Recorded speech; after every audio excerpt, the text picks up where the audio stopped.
আপনি কি কখনো স্বপ্নে সাপ দেখেছেন? ভয় পেয়েছেন? নাকি ভেবেছেন এর মানে কি? আসলে স্বপ্নে সাপ দেখা সবসময় অমঙ্গল নয়, আবার সবসময় সৌভাগ্যও নয়। আজকের ভিডিওতে আমরা জানব স্বপ্নে সাপ দেখার আসল ব্যাখ্যা কি, ইসলামিক ও শাস্ত্রীয় দৃষ্টিতে এর মানে কি। স্বপ্ন মানুষের জীবনের রহস্যময় একটি অংশ। অনেকে বলে স্বপ্ন ভবিষ্যতের ইঙ্গিত বহন করে। বিশেষ করে সাপের স্বপ্ন প্রায় সবার জীবনেই আসে। তাই আজ আমরা বিস্তারিত জানব সাপের স্বপ্ন সুখের না অমঙ্গলের লক্ষণ। প্রথমে ইসলামিক দৃষ্টিতে আপনাদেরকে সাপের স্বপ্নের ব্যাখ্যা অবগত করছি যে ইমাম ইবনে শিরিন রহমতুল্লাহ বলেছেন, স্বপ্নে সাপ দেখা মানে শত্রু বা হিংসুক ব্যক্তি। যদি আপনি স্বপ্নের মধ্যে বড় সাপ দেখেন তাহলে বড় শত্রু বা ক্ষমতাশীল প্রতিপক্ষ। আর যদি স্বপ্নের মধ্যে ছোট সাপ দেখেন তাহলে সাধারণ শত্রু বা লুকানো সমস্যা। আর যদি আপনি সাপকে হত্যা করেন তাহলে আপনি শত্রুর উপর বিজয় লাভ করবেন এবং সমস্যার সমাধান হবে। আর যদি আপনাকে স্বপ্নের মধ্যে সাপ কামড় দেয় তাহলে আপনার বিপদের ইঙ্গিত, রোগ বা ক্ষতির ইঙ্গিত বহন করে। এখন আমরা জানব হিন্দু শাস্ত্র অনুযায়ী স্বপ্নে সাপ দেখলে এর প্রভাব হচ্ছে সৌভাগ্যের প্রতীক। সাপ দেখা মানে জীবনে পরিবর্তন বা নতুন মোড়। কালো সাপ যদি দেখেন তাহলে অশুভ শক্তি বা ভয়। সাদা সাপ যদি দেখেন তাহলে সৌভাগ্য ও আধ্যাত্মিক উন্নতি। যদি সবুজ সাপ দেখেন তাহলে শান্তি, বরকত ও সমৃদ্ধি। এই বিষয়টি হচ্ছে হিন্দুদের জন্য। এখন আমি আপনাদেরকে অবস্থা ভেদে স্বপ্নের ব্যাখ্যা আরও বিস্তারিতভাবে জানিয়ে দিচ্ছি। দেখুন, সাপ যদি আপনাকে স্বপ্নের মধ্যে আক্রমণ করে তাহলে আপনার শত্রু আপনার ক্ষতি করার চেষ্টা করতেছে। যদি আপনি স্বপ্নের মধ্যে সাপের কামড় খেয়ে থাকেন, এক কথায় সাপ যদি আপনাকে কামড় দেয় তাহলে আপনার বিপদ, অসুস্থতা বা দুশ্মনের জয়লাভের ইঙ্গিত দেয়। তাই আপনি সতর্ক থাকবেন। আপনি যদি সাপকে স্বপ্নের মধ্যে মেরে ফেলেন তাহলে এর ইঙ্গিত হচ্ছে শত্রুর উপর বিজয় এবং সমস্যার সমাধান।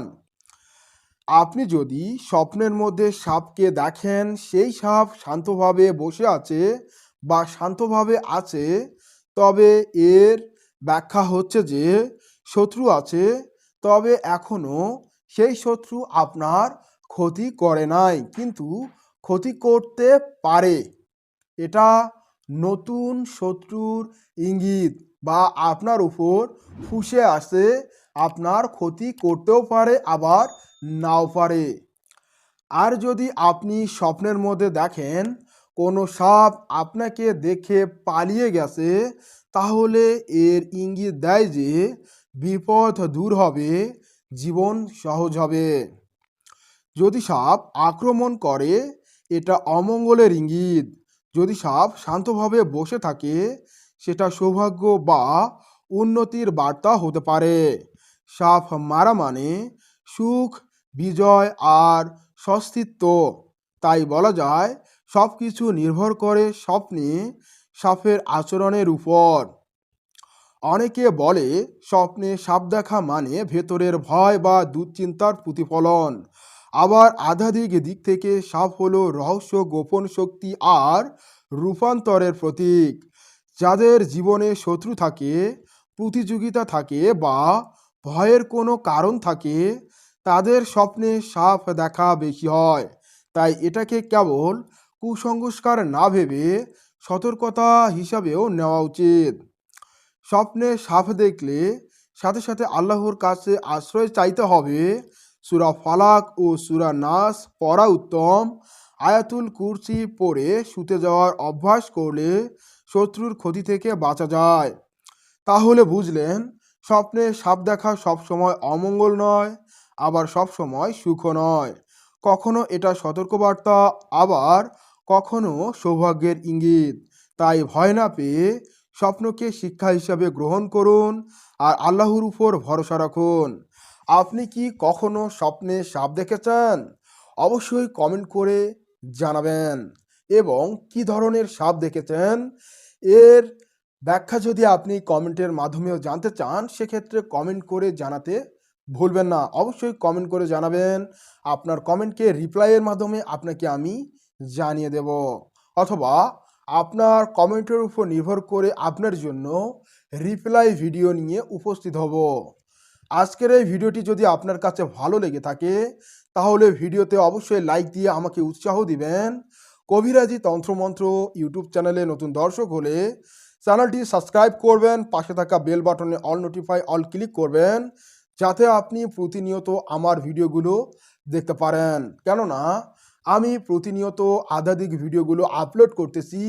আপনারা সেখান থেকে জানতে পারবেন, শিখতে পারবেন, নিজের সমস্যার সমাধান নিজেরাই করতে পারবেন।